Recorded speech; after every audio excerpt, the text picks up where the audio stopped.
You're listening to Nocturne. I'm Vanessa Lowe.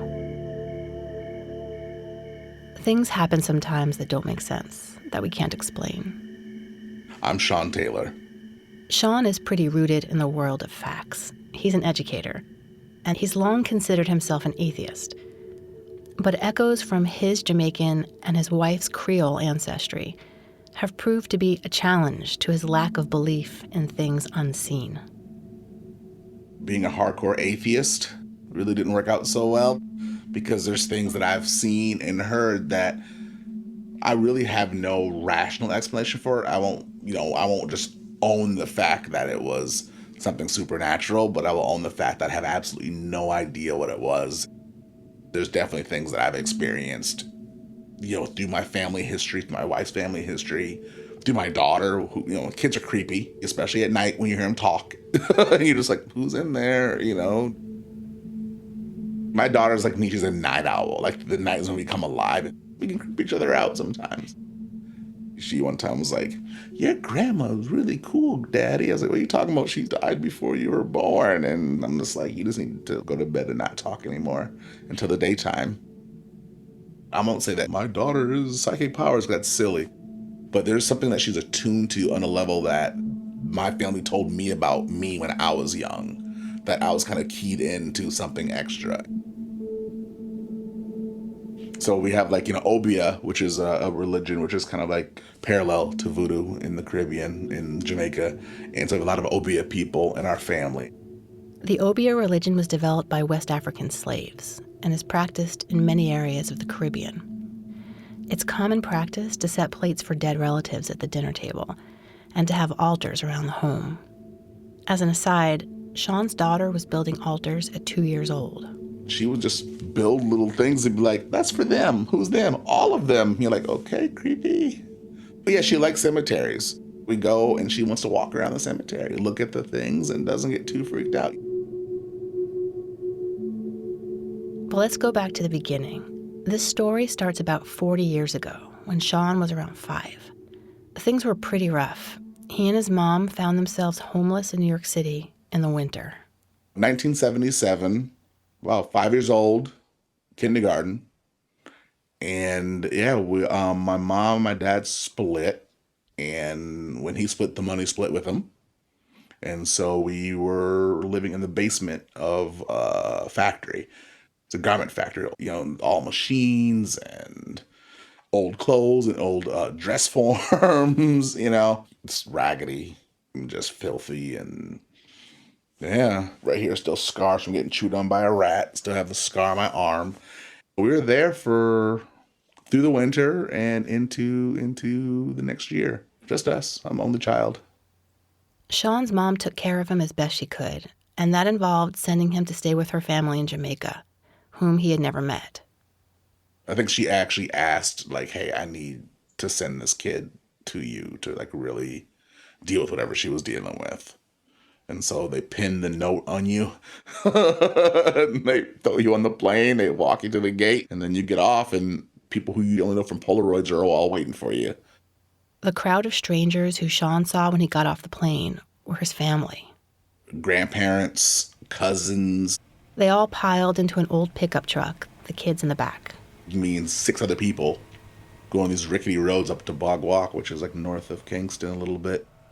They drove over rough, unfamiliar roads to Sean's grandparents' house.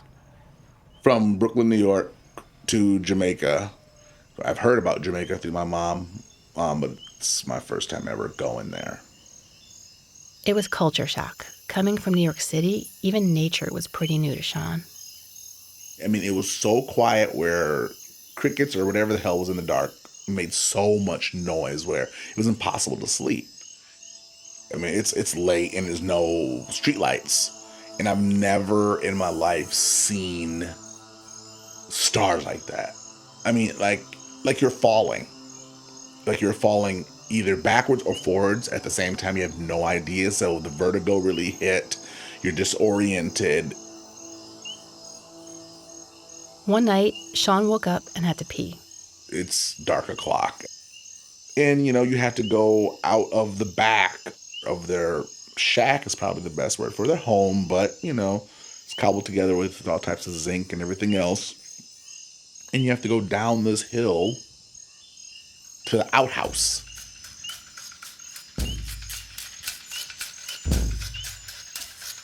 That would be tough for most 5-year-olds from New York. But Sean had some additional challenges to deal with. Remember the Obeah religion he talked about? I remember being told to walk sideways to minimize my shadow. Otherwise, a duppy would snatch my shadow and I will never fall asleep again. Who says that to a kid as they go to the bathroom at midnight? Well, someone who believes in duppies. A duppy is a spirit. And one that apparently likes shadows but strongly dislikes clinking bottles. In many places in the Caribbean, people hang up Coke bottles and rum bottles so the spirits can't come into the house. At night, I remember hearing the bottles clink, winds blowing over them. So there's that kind of, and they're clinking at the same time. And it's creepy. Picture it. 5-year-old Sean is walking sideways down a dark hillside, desperately needing to pee. He's terrified that a malevolent spirit will rob him of sleep forever if the moon hits him the wrong way and casts a shadow. The moon's just gorgeous out, and I'm looking at the ground like, man, still too big, and so I'm putting my hands, I'm going side to side, and I gotta go to the bathroom.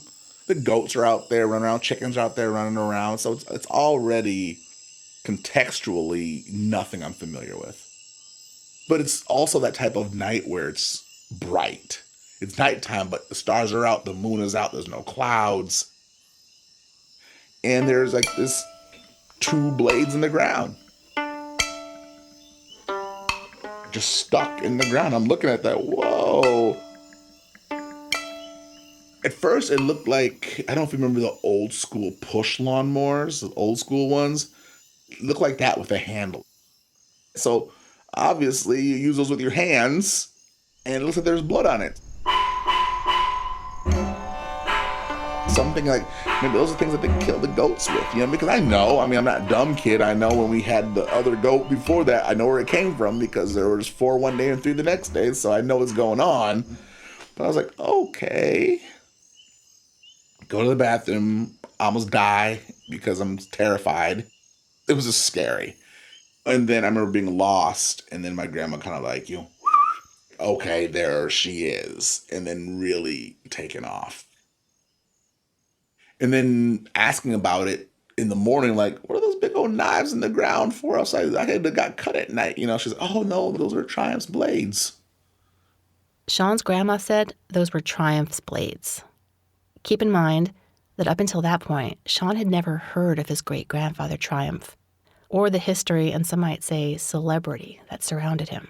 And then I'm like, who's that? And then they showed me a picture of him, and he's just the grumpiest looking guy in the history of the universe. Fedora, tie. You just look in his face, you could tell that he would take you out if he needed to. One local newspaper article about him in there, and it was is he wanted or not? Is he doing what they're saying or not? And apparently this guy was living in the hills and was chopping white people up. Literally, it was a freedom fighter. No, British should never be on Jamaica. You bought us from Africa. And he would just go and with machetes and then just hide. And so apparently the police was looking for him for a long time and government officials were looking for him for a long time. He was this guy who people loved and protected. Well, some people loved and protected him. Clearly not the ones he used his machetes on. Triumph was born sometime in the 1880s, less than 50 years after slavery was abolished in Jamaica. He grew up hearing stories about slavery that hit home pretty hard. From what I heard is that he would hear stories from his parents about being slaves, and about how bad they were treated and brought there and the rest. And, apparently it's just something he couldn't let go of. And so he would sneak out at night, attack police, chop people up, and then go hide. That's not all, though. Legend has it that when Triumph went on his machete expeditions, he took along his daughter, Sean's grandmother, strapped to his back. She was around 5 or 6 years old. and she was holding on quiet, and she was basically acting as a lookout. There's one, and whoop, chop him up, and go hide, and go run back in the woods. But yeah, she would be there. Like him, apparently those two were also night owls. Like my daughter and I are night owls. Aside from Triumph and Sean both being night owls and having night owl daughters, Sean takes after his fierce great-grandfather in another way. I think he's a badass. I think he was a man of conviction. I think the men of that side of the family have always been very comfortable with violence. Not like that we seek it out or anything, but if you get into a fight, it's like, okay, we get into a fight. You're my grandfather. I mean, I saw my grandfather take out 3 Harley Davidson dudes, because they call him a nigger. And just walk over and punch one guy in the face and just kept going. And afterwards, we went out to ice cream, and it was like nothing happened. I bounced in nightclubs and have been to hundreds of street fights. Violence was like a language that the men of my mom's side of the family really, really spoke well. Sean got confirmation of his similarity to Triumph around 15 years ago when he was in Jamaica and someone spotted him. Somebody looked at me in the face. I was actually in Coronation Market, and someone was like, "Are you a McConnell?" And I was like, "Yeah." He says, "You look just like your great-grandfather Triumph." And it's an older woman. And I was like, "Okay, I do." He says, "Oh, yeah, in the face and your eyes. Like, you look happy with your mouth, but you look mean with your eyes." He says, "Oh, he was a bad man. He was a bad man." A bad man in Jamaica is like cowboy here. So it's like an outlaw. Like, he's a bad man. I was like, "What do you mean?" He's like, "Oh, him used to go out there with a machete and chopped him up. People used to love him for it." Sean only stayed with his family in Jamaica for the summer. When fall came, he went back to New York, where his mom had found an apartment with heat and no rats. But before he left, he decided he wanted a memento. On a mantel in his grandparents' house was a ring that had belonged to his great-grandfather Triumph. And it's beautiful, like, iron ring. It's gorgeous, something apparently he wore all the time. Normally you'd figure that he'd be buried with it, but he wasn't buried with it, and so I stole it. I was a master thief at that age, because being, when you're poor, and your mom who wasn't able to really provide it all in any real way, I was really, really good at stealing things as a kid. I had like a little box of things that I stole, comic books and action figures and whatever, and so this is part of that kind of haul. That box of stolen goods with the ring in it stayed with Sean for decades. And moved with me from place to place to place to place to college, different states, different countries. It always came with me. Fast forward to me being a parent. Triumph's ring took on a new meaning for Sean when he had his daughter, Hyacinth. By that time, both his and his wife's parents had died, so his daughter had no grandparents. No elders to regale her with old family stories.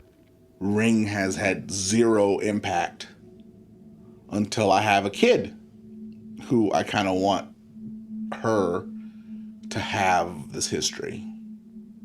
I want her to understand kind of like where she comes from, because not having grandparents on either side who normally you would just ship them off to get the stories and to get the recipes and to get the whatever that you would normally pass down, she has that on neither side. And so I'm like, oh yeah, I have this, this ring, but still never really thought about it. So Sean had shown the ring to his daughter, but that was it. He put it back in its box so she wouldn't eat it or lose it. She was a baby.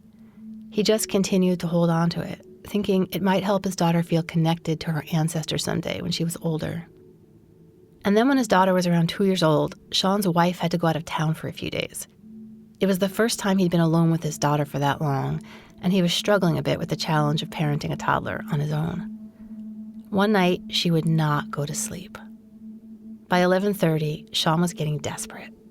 She was crying, and she would not stop crying. And I'm freaking out, frustrated, because I have no idea what to do, and there's nothing worse than not being able to help your kid. Sean fell back on an old standby, the bedtime story. But he decided to throw in a little family history while he was at it. I don't like the Golden Key books. Family connection is really, really important. Like, the family stories are really important. I kind of want to know. And so I'm like, what would I would like as a kid going to sleep? Oh yeah, action. So let me tell my daughter some action stories about her great great grandfather killing people from the stories that I've heard. And of course, for her, I was like, oh yeah, then he snuck through the bushes and then he jumped out and and this wasn't working. Since Sean's daughter was usually soothed by walks near water, he got out the stroller. Me being the idiot that I am, I was like, let's go for a late night walk around Lake Merritt. And this is before Lake Merritt was now the new gentrified Lake Merritt.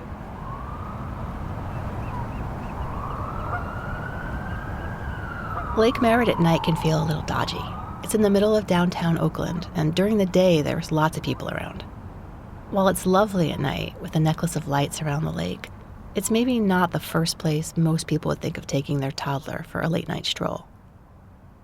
Nonetheless, Sean trundled his daughter and her stroller into the car. So I go, we'll go around the safe part of the lake. We'll go around the lake closest to Grand. We're not gonna go by Kaiser side because that's actually kind of creepy. So we'll just start at the little band show, whatever that little thing is in the lake, and then we'll just walk. And then parked, and then we got out. Clear night, beautiful, nice and warm outside. Throw her in the stroller, and so we just started walking around the lake. There's people out there. And it was not just creepy people. There's people out there. There's people kissing on benches. There's ducks making noise. There are geese out there sleeping, floating in the water. And it was really peaceful. And I can feel my daughter's tension kind of go away. Like she's still snuffling and kind of mumbling, but she's not like the full-on wail that she was doing for literally like 90 minutes. And so I'm getting calm. And I'm like, okay, maybe a couple minutes, and then we can just get back in the car and she'll be asleep for the entire time, and I can actually do work in my car. That thought lasted about a minute. Someone started following us. We were being tracked. I just know because that's what predators do. They track you. I know danger. I'm really good with danger. And I'm like, okay, wow, what am I gonna do? Like, how do you, if this guy does something, like, what do I do with my daughter here? Like, do I shove her away and handle the guy and then come back to her? Like, what if there's, like, more than one? And I don't want to turn around and let him know where my car is because that's going to be more of an issue. So we're still walking and walking. He starts coming towards us. And I'm like, I have no weapons on me. I have, like, nothing, like, the water's to the right-hand side of me, and so what am I gonna do? Like, throw my daughter into the lake? Like, what's gonna happen right now? And it starts, like, cutting across. The man continued towards them and came up close to Sean and his daughter. It was clear he was up to no good. Sean's defense reflex started to kick in. I just felt like, I thought it was an adrenaline rush. Like, I'm ready to go. Like, okay, I'm gonna take this guy out and I'm gonna run with my daughter. I'm gonna leave the stroller here and I'm just gonna take off with this baby. Normally, when I've been in situations before where I'd get that charge, it went to like, my feet, my hands, I'm ready to go. But I felt drained. It was just like, boom, like super high, super crash. It was there and it wasn't there anymore. It's like I had it and then it wasn't mine anymore. But it wasn't gone. It had just moved over and down. It was the creepiest thing I've ever seen in my life, or heard in my life. I felt my daughter just ready to... I can't even do it, because it wasn't high-pitched like a baby scream. It was like a growl, like a yell. It was like, how old are you for real? It was to the point where it was almost like weaponized. Just... and just screams at this guy, and just really gave it to this guy. I'm feeling it. He's definitely feeling it. And I don't know what it is. Like, it's not just like a baby scream. It's not just like a kid being angry.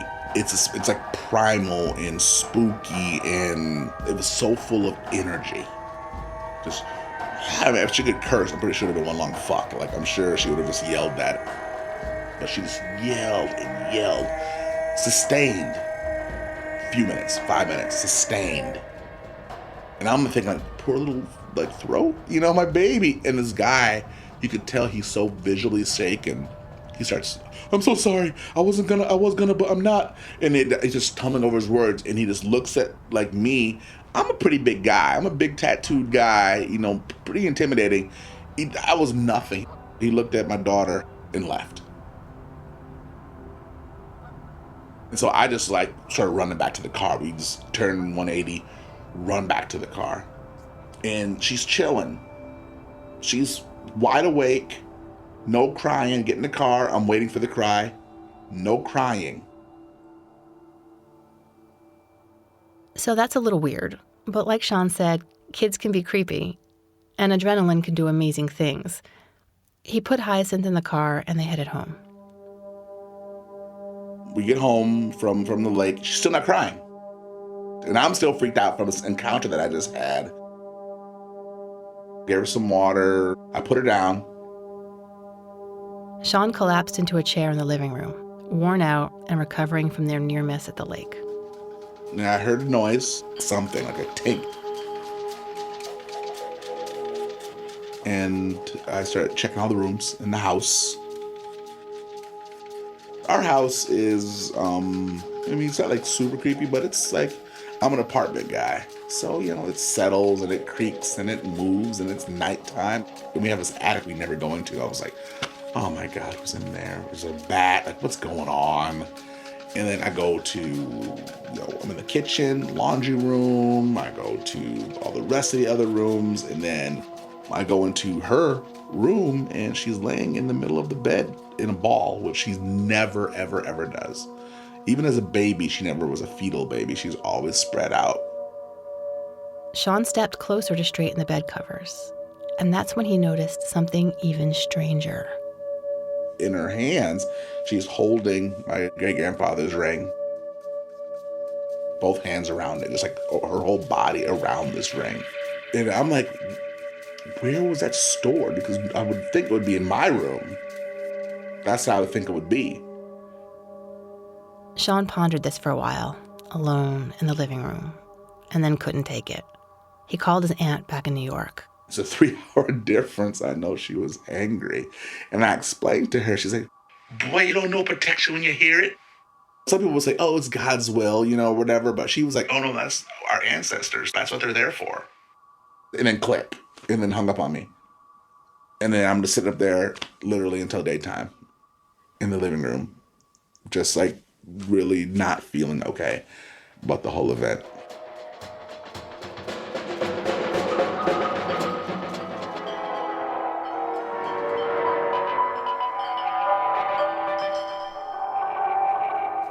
You've been listening to Nocturne. I'm Vanessa Lowe. Nocturne is produced by me and was created by myself and Kent Sparling, who also composed the theme music. You can find more information and music credits at nocturnepodcast.org. There's lots of ways to support the show. You can like us on Facebook, rate us on iTunes, or donate on Patreon. The website has links to all of that. But most of all, tell your friends about the show. And if you have a story idea, we'd love to hear it. Email us at hello@nocturnepodcast.org. Nocturne is a proud founding member of The Herd, an independent collective of sound-rich storytelling podcasts. There are 6 shows, and they're all really well-produced, thoughtful, and illuminating. Go check them out at theherdradio.com. That's HEARD. Thanks for listening.